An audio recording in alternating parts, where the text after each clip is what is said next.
Right, we are going to talk about the impact or implications on France, but then you raised a key issue of the security threats. I want to read a quote from the document which Dash News has seen. One of the aims of that will be to send specialists for the implementation of joint activities in the military field. Does this mean that Russian troops can help Cameroonian forces on the ground?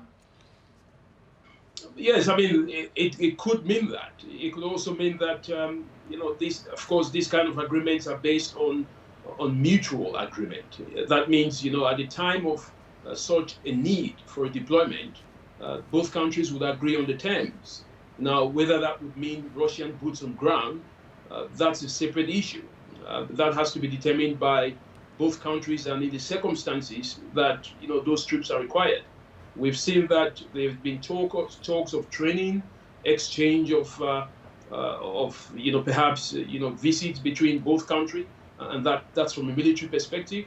And of course, that means, in effect, that you would want to see Russian troops, coming to Cameroon to assist, or perhaps Cameroonian troops going to Russia, to then, give their own perspective as to how they operate. Again, this is based on mutual agreement. But the contract is very clear. I mean, it makes very clear positions that there will be exchange of visits, and that could be either personnel that are engaged in training. It could also be military forces. It could also be the other way around. But let's see how it goes. But it's very critical, and at the timing, is very challenging as well. That pushes me to ask you the question, David. Should separatist fighters in the Northwest and Southwest and Boko Haram fighters be more concerned right now with this agreement?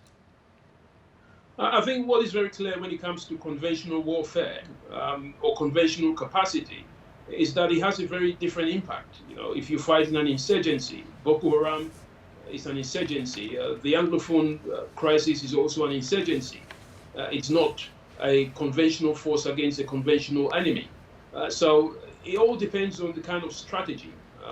But let me be very clear, bringing Russian forces on ground, they don't know the terrain, they don't understand the culture, they don't understand the dynamics of the population.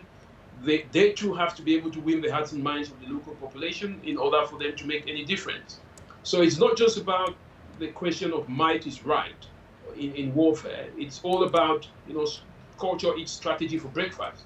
So I think if Russian forces are coming to Cameroon to fight against either Boko Haram or the Anglophone separatists, or perhaps the separatists from Central African Republic, then they've got to be able to embed themselves to the point at which they have to win the hearts and minds of the local population.